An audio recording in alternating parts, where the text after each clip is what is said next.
Bueno, vamos a comenzar la clase de hoy con una historia.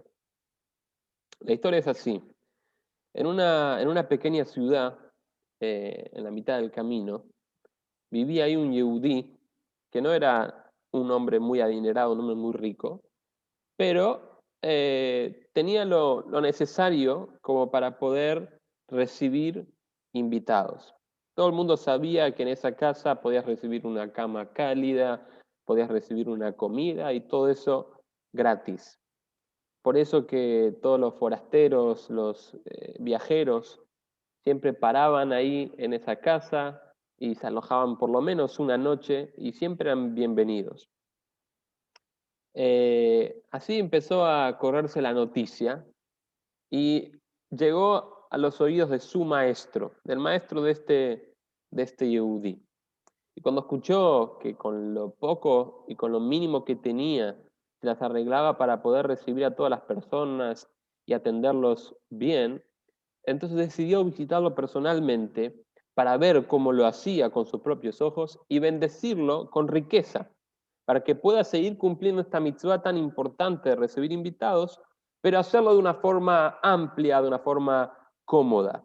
También para ellos, porque muchas veces por ahí resignaban su propia comodidad para que los demás se sientan cómodos. Entonces quiso bendecirlo y así fue, lo visitó, vio con sus propios ojos cómo lo atendió y atendía a las personas, y entonces decidió antes de pedirse bendecirlo con riqueza. No tardó mucho en cumplirse la bendición de este tzadik, de su maestro, y en un par de semanas, en un par de meses, esta persona empezó a tener éxito en sus negocios y se volvió un hombre muy rico.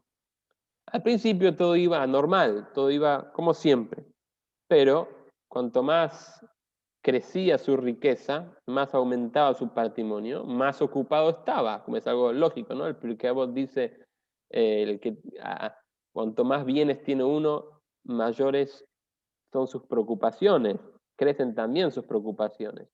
Entonces, cuanto más negocios y más locales habría, más ocupado estaba. Y ahora no tenía tiempo para ocuparse personalmente como lo hacía antes, de sus invitados, de los pobres, la gente que quería pasar una noche o pedir un plato de comida. Entonces, toda esta mitzvah la depositó en manos de sus empleados, de sus asistentes que tenía en la casa. Y obviamente sus empleados no atendían a la gente como lo hacía él personalmente, y con el tiempo también empezaron a despreciar, a menospreciar a los invitados. Y también después, con el tiempo, el mismo rico ya no estaba tan contento de tener gente en su casa. Llegó el momento donde los mismos pobres se dieron cuenta de que no eran bienvenidos en esa casa y dejaron de ir. Nuevamente la noticia llegó al maestro y esta vez se sorprendió, se puso mal, porque dijo que gracias a mi bendición, gracias a que ahora se volvió un hombre rico, ya dejó de cumplir esta mitzvah. Entonces decidió ir personalmente para ver qué estaba pasando. Cuando llegó, el rico, su alumno, lo recibió con los brazos abiertos y lo primero que hizo fue enseñarle la casa. Le dio un paseo, estas cortinas las compré allá, el sofá, estos adornos acá y allá. Cuando llegaron a una parte del salón donde había un gran ventanal que daba hacia la calle, el maestro se dirige a su alumno y le hace una pregunta. Le dice, decime, ¿quién es ese hombre que está caminando ahí con los baldes en sus hombros? Entonces el alumno le respondió, ese es Zalmen, el aguatero. Pobre hombre, trabaja muy duro para ganarse la vida. Ajá. ¿Y quién es esa mujer que anda con el canasto sobre sus hombros? Esa Hanna, la vendedora ambulante, también pobre mujer, trabaja mucho. Y así fue preguntándole por las distintas personas que iban y venían por la calle. Obviamente el alumno, sin entender hacia dónde iba, continuó enseñándole la casa y llegaron a un punto donde en la pared había un espejo muy grande, muy bello, muy lindo. Entonces el maestro le pidió al alumno que se parara enfrente del espejo y le dijo, ¿a quién ves? ¿Qué ves en el espejo? Obviamente me veo a mí. Entonces el maestro le preguntó, ¿sabes por qué a través del vidrio, la ventana que vimos antes, podés ver a las personas que van y vienen del otro lado afuera, ahí en la calle? ¿Y por qué con el mismo vidrio que tenés acá colgado en la pared, solamente te ves a vos? Es un vidrio. En el otro vidrio veías a las personas que había del otro lado, y en este te ves solamente a vos. ¿Por qué? Entonces le explicó. ¿Sabes cuál es la diferencia? La diferencia es que este vidrio del espejo está bañado en plata. Tiene una capa de plata. Y la plata que cubre el vidrio no permite ver a otras personas. Solamente te ves a vos mismo. Lo que podemos hacer es quitarle esa capa de plata y entonces vuelve a ser un vidrio común, transparente, y vas a poder empezar a ver a todos.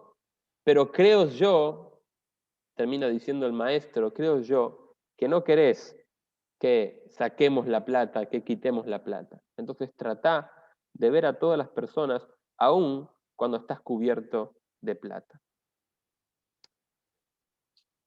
En el año 1955, en un Fabrengen, una reunión hasídica, en una alocución, el Rebbe habló sobre el desafío de la riqueza.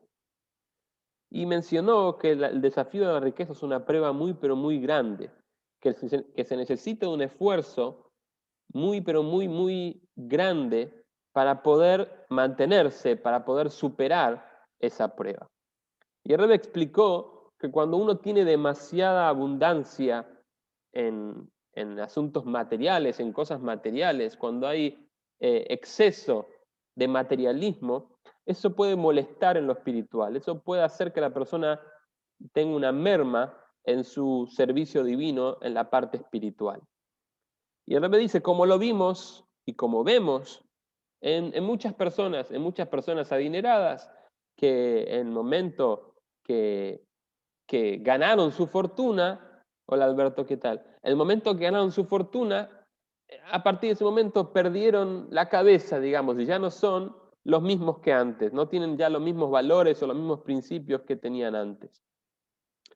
El Rebbe hizo una pequeña pausa y luego siguió diciendo, aún así, pese a que el desafío de la riqueza es muy grande y se necesita un esfuerzo muy importante para mantenerse, aún así, dice el Rebbe, que Hashem bendiga a todos los Yehudim con riqueza, con abundancia, y que necesitemos de esforzarnos para poder superar este desafío. Como diciendo, aunque el desafío es muy difícil, dámelo, dáselo al pueblo judío, que a nadie le falte nada, que todos tengan cómodamente y en amplitud, abundancia, en todo lo que se le precisa, en todo lo que se necesita, y que también tengamos la fuerza necesaria para poder superar el desafío. Luego el Rebbe hizo una breve pausa y con una sonrisa en su rostro siguió diciendo, como acá en Estados Unidos es común que todo se hace con votación, todo se hace levantando una mano, el Rebbe dijo así, aquellos que aceptan ser tremendos ricos, multimillonarios, así dijo el Rebbe, que levanten la mano derecha sinceramente, con el corazón completo, sinceramente. Aquellas personas que aceptan ser multimillonarios y que no les importa esforzarse y trabajar duro, que levanten la mano derecha. El Rebbe esperó un poquito y solamente un número muy pequeño de todos los miles de presentes en ese Fabrengen levantaron la mano derecha. La sonrisa del Rebbe desapareció de su rostro y luego, con dolor, dijo, se les da la oportunidad en un momento propicio, en un momento muy importante, se les da la oportunidad. ¿Por qué tienen miedo de asumir el desafío? ¿Por qué desperdician esta oportunidad? No hace falta aclarar, no hace falta aclarar que todas esas personas, que si no me equivoco, fueron solamente 3 que levantaron la mano, hubieron otras personas que después es como que se despertaron o entendieron realmente lo que quiso decir el Rebbe y como que quisieron asumir el reto, pero ya era tarde, ¿no? Ya era tarde, ya había pasado el tren. fueron solamente 3 personas, si no me equivoco, quienes levantaron la mano derecha, y no hace falta decir que esas 3 personas fueron bendecidas con una riqueza muy, pero muy grande. En la vida en general tenemos 2 desafíos. Tenemos el desafío de la pobreza y el desafío de la riqueza. El desafío de la pobreza es el más común, especialmente en nuestro país. Es el desafío, es la prueba más común. Es cuando uno carece de algo importante. Le falta algo, te falta dinero, te falta una pareja, te falta salud, te faltan niños o cualquier otra cosa material que uno necesita pero no tiene, le está faltando eso. Eso es lo que nosotros comúnmente llamamos el desafío de la pobreza. Y para eso se necesita de mucho esfuerzo para poder lidiar con este desafío. ¿Sí? No es fácil para una persona que le falta lo esencial, que le faltan las cosas básicas, poder continuar con la vida, especialmente con la vida de un yehudí y todas las responsabilidades y compromisos que tiene un yehudí, con la misión en el mundo. No es fácil, es muy difícil, hace falta un esfuerzo y de un empeño muy importante por parte de la persona para poder lidiar con este desafío. El desafío de la pobreza, este es el más común de todos. En la práctica, se podría decir, por lo menos desde este aspecto, que el desafío de la riqueza es un desafío por ahí más difícil que el desafío de la pobreza. ¿Por qué?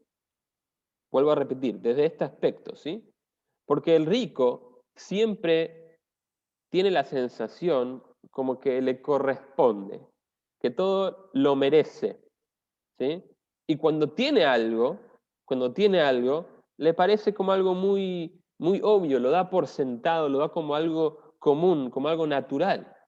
Y es muy triste ver gente millonaria, gente rica, tanto en dinero como en otra cosa, porque puede ser gente rica en otros aspectos, como dijimos, muchísimos hijos, gente que tiene mucha salud, gente que tiene la pareja, ¿sí? Está casado felizmente, gente que tiene habilidades, talentos especiales o cosas similares, no necesariamente tiene que ser riqueza en dinero, ¿sí?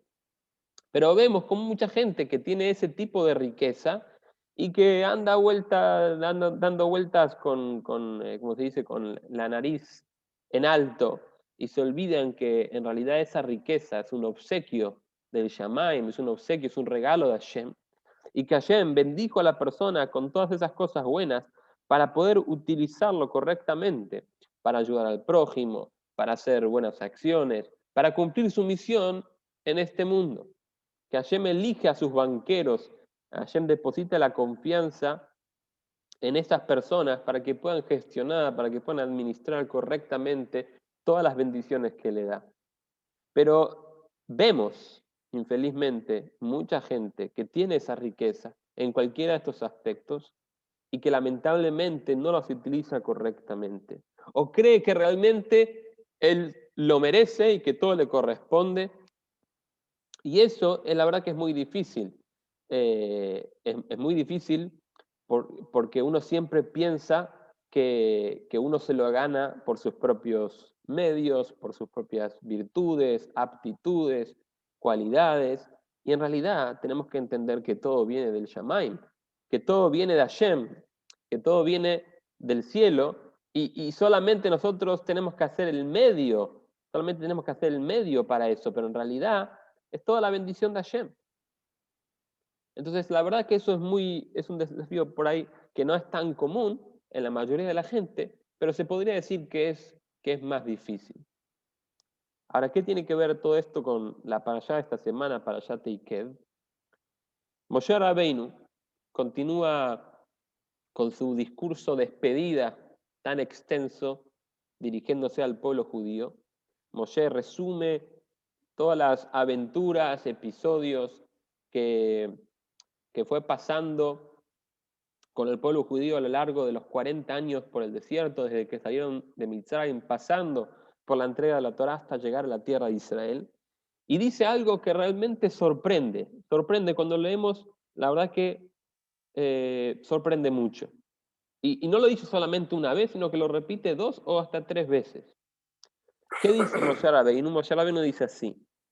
Bezaharta et kol haderech, dice, recordarás o recuerda todo el camino por el cual Hashem te condujo durante los 40 años en el desierto. Y dice la siguiente palabra que sorprende y mucho. Leman anoteja tenasoteja. Dice, para afligirte y para probarte. Como que Hashem los llevó por el desierto y les causó penurias. Luego dice, Vayanja, Vayaribeja, y te causó penurias y te hizo pasar hambre y te dio de comer el man que no conocías y que no conocieron tus antepasados. Y luego, unos versículos más adelante, vuelve a decir lo mismo, que te dio de comer el man, el maná en el desierto, que no conocieron tus antepasados, otra vez para hacerte sufrir, para afligirte, para probarte, etcétera, etcétera. Son palabras que realmente uno no cree que realmente están escritas. Este pan tan maravilloso que caía del cielo es un dolor, una aflicción, una penuria para el pueblo judío. Durante 40 años tuvieron que soportar este maná todas las mañanas, todos los días durante 40 años. Mientras que nosotros creemos, según lo que estudiamos, que la vida en el desierto era una vida milagrosa, una vida muy cómoda, uno dice, ¿cómo puede ser que los Yehudim podían recibir, de dónde sacaron el mérito para poder recibir el alimento en la puerta como si fuera un delivery, sin la necesidad de trabajar, o sea, gratis, ¿sí? Sin la necesidad de trabajar meses arduamente en arar, en sembrar, en recolectar, en moler? Todos los milagros que los Yehudim recibieron en el desierto, a nosotros nos cuentan, o leímos por lo menos así en la Torá, la vida en el desierto como una vida muy cómoda, una vida llena de milagros, fácil.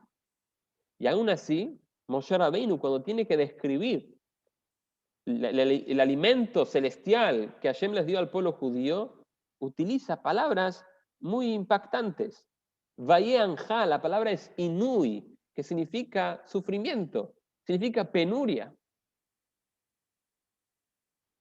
O otra palabra que utiliza, vayarideja, les hizo pasar hambre. Como que el man que caía del cielo les daba una sensación de hambre, de falta no estaban satisfechos, no les dio esa sensación de calma, de tranquilidad o de sentirse llenos, satisfechos, como normalmente uno se siente después de comer el pan. De hecho, el Talmud... Falta de saciedad. De saciedad, sí, sí. El Talmud, de hecho, explica esto literalmente. El Talmud dice que el man le generaba una sensación de hambre, pero literal. De hecho, de aquí se aprende una de las mitzvot más importantes de nuestro calendario, la mitzvah de ayunar en el día más importante del año, en Yom Kippur. ¿Cómo lo aprende? Porque la palabra que se utiliza acá es inui. Inui significa aflicción, penuria. Y la intención acá es que realmente da la sensación de hambre. Te da la sensación de hambre. Entonces, de la misma forma, así como aquí la palabra inui hace referencia a falta de comida, a sensación de hambre, de la misma forma, cuando la Torah habla sobre Yom Kippur y utiliza la palabra inui, aflicción, que hay que veinitem nafshotehem, y afligirán vuestras almas, ahí se entiende también que hay que ayunar, se entiende también ahí a falta de comida, sensación de hambre. Y obviamente no se entiende. ¿Por qué el man no los llenaba? ¿Por qué el man, o sea, era muy liviano en peso, digamos, o no tenía los nutrientes necesarios, le falta de carbohidrato? O sea, Hashem no podía enriquecer al man en nutrientes como cualquier pan. Eso en primer lugar. Y en segundo lugar, ¿cómo coincide todo esto con las tremendas virtudes que conocemos nosotros del man, que expresa el tremendo amor que tenía Hashem por el pueblo judío? En primer lugar, la Torah dice que el man se entregaba por la mañana, lo que nos enseña que se lo daba con un semblante luminoso, con un buen semblante al pueblo judío. Se daba durante la mañana, no se daba a oscuras. El Midrash también cuenta que en la casa de los tzadikim había una comodidad total. Les llegaba en la puerta y no era necesario ni siquiera caminar varios metros o varias cuadras o una distancia para juntarlo, para recolectarlo. E inclusive el Midrash nos cuenta que el maná venía envuelto también en alhajas, joyas, piedras preciosas. O sea que había riqueza no solamente en el man en sí, sino había riqueza literal. La gente se convertía en ricos, con diamantes y piedras preciosas. Y no solamente eso, el milagro del man fue el único milagro, la única de todas las maravillas desde que salieron de Mitzrayim, pasando por todos los años en el Midbar, en el desierto, que nuestros antepasados recibieron el mandato y la orden de cuidarlo para todas las generaciones, que sirva como un recordatorio eterno. En la parashá de Beshalach, en el segundo libro de la Torah, el libro de Shemot, la Torah recibe la orden de guardar. Moshe guarda se llama el Tzintzene Tamán, guarda como una pequeña vasija, un pequeño frasco que contenía una muestra del man y que luego se guardó eso en el Mishkan y se guardó en el arca junto con el Sefer Torah, junto con las lujot rotas y las lujot enteras, con las tablas, con las dos tablas, y se guardó en el arca en el lugar más importante, en el Kodesh HaKodashim. Y es el único de todos los nisim, de todos los milagros, de todas las maravillas de Mitzrayim, que se recibió la orden de que sirva como recordatorio para siempre, porque eso expresó el amor de Hashem por el pueblo judío. Y no solamente eso, les voy a decir más todavía. Nosotros recordamos varias veces, por ahí algunos lo hacen todos los días, no sé, recordamos el man que fue entregado con amor. Por ejemplo, la primera bendición del Birkat Hamazon, la primera bendición que decimos en el Birkat Hamazon, que son las gracias después de las comidas, la bendición es Azan et Hakol, la bendición que alimenta, Hashem alimenta a todo. Esta bendición fue establecida por ¿quién? Por Moshe Rabbeinu. Fue establecida por Moshe como agradecimiento por todas las bondades que Hashem hizo, pero específicamente por el man que cayó milagrosamente del Shamayim, del cielo. Y el Alter Rebbe, el primer Rebbe de Chabad, explica que cuál es la razón por la cual en la primera bendición de Birkat Hamazon no se menciona la palabra Eretz, que significa tierra, de donde obtenemos el pan, y recién en la segunda bendición decimos Ala Aretz de Ala Hamazon, bendecimos por la tierra y por el alimento. Ahí recién mencionamos la tierra. ¿Por qué es así? Explica el Alter Rebbe. Porque la primera bendición fue establecida por Moshe. ¿Y qué se recordó con esa bendición? ¿Qué se agradeció con esa bendición? El pan que cayó del cielo, el pan que cayó del Shamayim. Recién en la segunda bendición, que fue establecida por Yehoshua bin Nun, su alumno y sucesor, y que se estableció después que se entró en la tierra de Israel, ahí recién pasaron a comer pan de la tierra. Por eso recién en la segunda bendición se menciona a la Aretz de Al Hamazon, por la tierra. O sea que cada vez que nosotros hacemos Birkat Hamazon, recordamos el milagro del man. Expresamos agradecimiento por el maná que Hashem nos dio durante todos esos años en el desierto. En Shabbat tenemos la mitzvah de comer pan, de comer jalá, y lo hacemos sobre el Lechem Mishne. Lo hacemos con 2 hogazas de pan. ¿Por qué utilizamos 2 jalot y no una? ¿Por qué no es suficiente con una? ¿Por qué 2? Eso es en recordatorio al man. Que el man, sabemos que caía el viernes una doble porción para que no tengan que recolectarlo en Shabbat, algo que estaba prohibido. Entonces, víspera de Shabbat, el viernes, les caía doble porción por el viernes y por Shabbat. Y es por eso que utilizamos nosotros en recordatorio al maná que en Shabbat utilizamos 2 jalot. Y uno de los motivos también por el cual cubrimos la jalot en Shabbat es porque el man también venía envuelto en capas de rocío. Tenía una capa de rocío por arriba y una capa de rocío por abajo. Por eso que nosotros también cubrimos a las 2 jalot de arriba y de abajo. Con el mantel que está sobre la mesa cubrimos la parte de abajo de la jalot, y con el mapit, con el mantelito decorado de Shabbat, cubrimos la jalot por arriba, recordando el maná que tenía una capa de rocío por arriba y una capa de rocío por abajo. Entonces, por todos lados tenemos,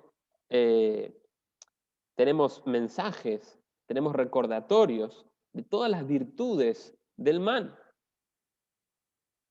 Entonces, ¿cómo es posible que un pan tan maravilloso y que lo recordamos semanalmente en Shabbat, cada vez que hacemos Birkat Hamazon, algunos inclusive tienen la costumbre de leer toda la sección del maná, que no es la costumbre de Shabbat, pero ¿cómo es posible que un pan tan maravilloso no tenga la función principal, no pueda cumplir con su función principal, que es llenar a la persona, dar la sensación de saciedad? ¿Cuál es la respuesta? Y luego vamos a pasar al tema del desafío de la pobreza, el desafío de la riqueza.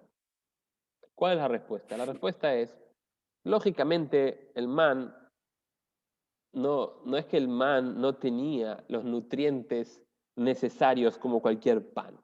Por supuesto que sí. Seguro que le dio a la persona la energía necesaria para estar bien sano y fuerte. El problema era en otro plano completamente diferente. El man estaba cubierto de incertidumbre. O sea, vos tenías lo que comer en el día de hoy, pero no tenías la certeza y la seguridad de qué es lo que vas a comer o si vas a comer mañana. Un mundo de incertidumbre y de miedo total. O sea, que se termina el día y vos no sabes lo que va a pasar el día de mañana. ¿Por qué era esto así? Hashem dio la orden muy simple y muy clara con respecto al man. Loto tiru mimenu advoker. No se puede dejar para el otro día. Los Yehudim recibieron la orden clara por parte de Hashem de comer el man completo, todo durante ese día que lo recibieron. No podían dejar ni siquiera una miga para el otro día. Es como que el man tenía fecha de vencimiento. El man tenía fecha de vencimiento que si lo dejabas para mañana se arruinaba. Se arruinaba, ya no se podía comer. Al otro día ya no se podía comer. Y quien se quiso hacer el piola, el inteligente, como sucedió con Datán y Abiram, los famosos rebeldes, Datán y Abiram, y ellos dijeron, ¿por qué vamos a hacer caso? Vamos a dejar man para mañana, dejemos un pedazo para mañana. Cuando sí lo hicieron, descubrieron el otro día tempranito que estaba lleno de gusanos y estaba podrido.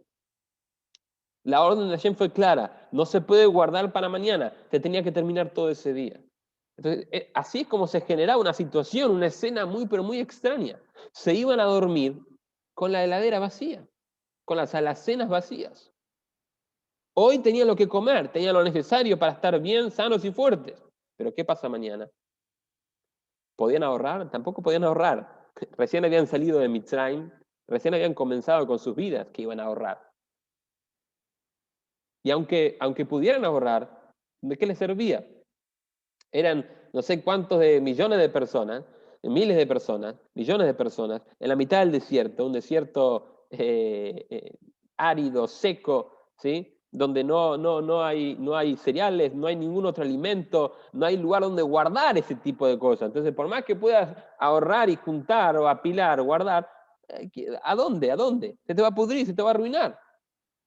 Entonces, el man es como que les llenaba la panza en ese día, en el día de hoy, pero les dejaba hambre para el día de mañana. Hay una explicación más, más técnica de por qué ellos, de hecho, se quejaron. Después Hashem les mandó carne, les mandó las codornices, por qué no sentían saciedad, porque justamente al ser un pan del cielo, un pan celestial, no tenía desechos, no tenía residuos. Entonces no evacuaban, y al no evacuar no sentían la sensación de estar llenos. Era insustancial, justamente por ser un pan celestial al no tener desechos. Pero es una explicación más técnica y más simple. Acá el debe va un poquito más lejos, un poquito más profundo, ¿sí? ¿Por qué realmente no cumplía con esta función? ¿Por qué se generaba esta situación tan extraña y tan difícil de incertidumbre, de miedo, de no saber qué vas a comer mañana? ¿Por qué realmente Hashem ordenó una orden como esta, de irse a dormir con la heladera y las alacenas vacías? ¿Por qué Hashem no hizo, no hizo que el maná tenga vigencia por un mes y recién después volver a juntar de vuelta maná? O sea, pero todos los días. ¿Usted se puede imaginar una cosa así, de irse a dormir todos los días con la casa vacía, sin saber lo que vas a comer mañana, sin tener nada para mañana? ¿Por qué Hashem realmente dio una orden así? Y la respuesta es lo que dice la parashá esta semana: para probarte. Este es el desafío de la pobreza. 40 años en el desierto fue como una escuela express, una escuela para la vida.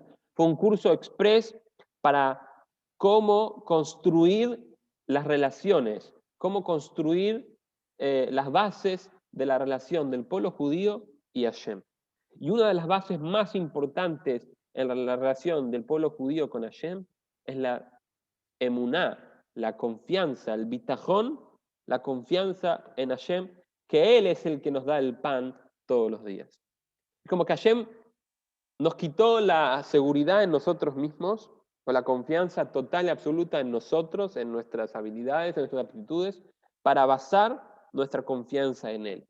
Nos quitó esa certeza natural que tenemos para elevarnos a niveles espirituales mucho más importantes. El mensaje de Hashem es: hay una sola cosa segura en el mundo. Hay alguien que ordena, hay alguien que alimenta a todas las personas. Y ese es Hashem. Entonces la orden de recolectar día por día y no guardar para mañana tenía como objetivo llevar a la conciencia constantemente del Yehudí de que hay un creador en el mundo, que hay una persona que alimenta a todas sus criaturas. Y entender que la responsabilidad de la parnasá, del sustento, no recae solamente sobre los hombros de la persona. De hecho, Hashem hizo un pacto con la persona de que él también se va a preocupar por su parnasá. Así como un padre también debe preocuparse por darle alimento a sus hijos, por el simplemente hecho de que él los trajo al mundo. Vos no puedes traer un chico al mundo y decir después arreglátelas. ¿Trajiste un chico al mundo? Asumir la responsabilidad de alimentarlo, de sostenerlo, de mantenerlo. De la misma forma, Hashem nos trajo al mundo, entonces Él también asume la responsabilidad, el compromiso de darnos la parnasá necesaria, de darnos todo lo que nosotros necesitamos. Obviamente que la persona también tiene que arremangarse y hacer todos los intentos para poder traer bendición a su vida, así como era con el maná justamente, que la persona tenía que salir fuera de su casa y traer el man, un esfuerzo mínimo, pero en fin, tenía que hacer un esfuerzo, pero al mismo tiempo tenés que confiar en que no estás solo, que hay alguien que se preocupa por vos. Hay una frase muy interesante con respecto a la palabra preocupación en hebreo. ¿Cómo se escribe preocupación en hebreo? Deagá o daga, que significa, de vuelta, preocupación. ¿Cuáles son las letras que componen esta palabra? 4. La Aleph, la Gimel, la Dalet y la Hei. ¿Cuál es la letra que nos está faltando? La Bet. De vuelta, Deagá, Aleph, Gimel, Dalet, Hei. Nos está faltando la segunda letra, que es la Bet. ¿Por qué falta la Bet? Porque la Bet es la letra de la palabra bitajón, es la primera letra de la palabra bitajón, que significa confianza, seguridad. Y la preocupación existe solamente cuando no tenemos la bet, cuando no hay confianza en Hashem, cuando no hay seguridad en Hashem, es ahí donde viene la preocupación. Tenemos entonces, señores, dos desafíos. El desafío de la pobreza y el desafío de la riqueza. Dijimos, el desafío de la riqueza, por un lado, el man te lo daba. ¿Por qué el man te probaba con el desafío de la riqueza? Porque el man te daba la sensación de lo que vos quisieras. Lo que quisieras comer, lo que imaginabas comer, el man te lo daba. El man te daba esa riqueza material, porque venía acompañado de piedras preciosas, venía acompañado de joyas. No tenías que forzarte, venía gratis. No tenías que trabajar para conseguirlo. Te daba la sensación de riqueza. Entonces, el man, por un lado, te probaba con el desafío de la riqueza. Por otro lado, también te probaba, y principalmente, con el desafío de la pobreza. Porque es muy, pero muy difícil, con solo imaginarse, esto de irse a dormir sin saber qué vas a comer mañana. Con la incertidumbre de qué va a pasar mañana. Y más cuando tenés una familia encima. Cuando no estás solo, tenés una esposa y tenés hijos. Es tremendo. Hasbe Shalom, que a nadie le pase una cosa así en la vida. Pero con solo imaginarse una cosa así es tremendo. Porque todos, Baruch Hashem, de alguna forma tenemos algo en la alacena, en la despensa, en la heladera, que sabemos que vamos a dormir tranquilos porque sabemos que tenemos para comer y para darle de comer a nuestros hijos. Los ricos tienen una cuenta bancaria, tienen todas las cocinas llenas. Tienen esa tranquilidad para irse a dormir. Pero la gente pobre, la gente que vivía en esa época, que tenía solo el maná, la porción para ese día, pero no tenía para el otro día, se iba a dormir con la sensación de qué va a pasar mañana. Y eso era la pobreza, el desafío, perdón, de la pobreza.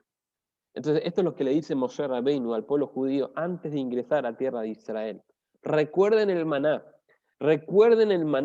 que los probó con los dos desafíos que hay en la vida, el desafío de la riqueza y el desafío de la pobreza. Y así fue que durante los 40 años que los Yehudim día tras día fueron comiendo el maná, adquirieron los Yehudim esa fe plena, esa confianza total y absoluta en el creador del mundo, en Hashem, y una emuná de que todo viene de Hashem, que nosotros tenemos que hacer solamente el medio, pero que todo viene de Hashem, y que tenemos que tener la tranquilidad y la seguridad y no preocuparnos, porque Hashem está con nosotros. Hashem se ocupa de nosotros como un padre se ocupa de sus hijos. Y eso era la preparación perfecta, ideal, para ingresar a la tierra de Israel. Que sea la voluntad de Hashem de que Hashem nos dé, digamos, el desafío, como comenzamos al principio en la clase, con el Farbrengen de Purim, 1955, que Hashem nos dé el desafío de la riqueza en todos los aspectos, en Parnasá, en sustento, en salud, en hijos, pareja para el que necesita, todo lo que sea necesario, y que no tengamos ningún tipo de miedos, ningún tipo de preocupaciones, pero principalmente no tengamos miedo de levantar la mano y asumir el desafío. Que no tengamos miedo de esforzarnos, de tener que esforzarnos mucho para poder sostenernos en este desafío, para poder superar la prueba de la riqueza.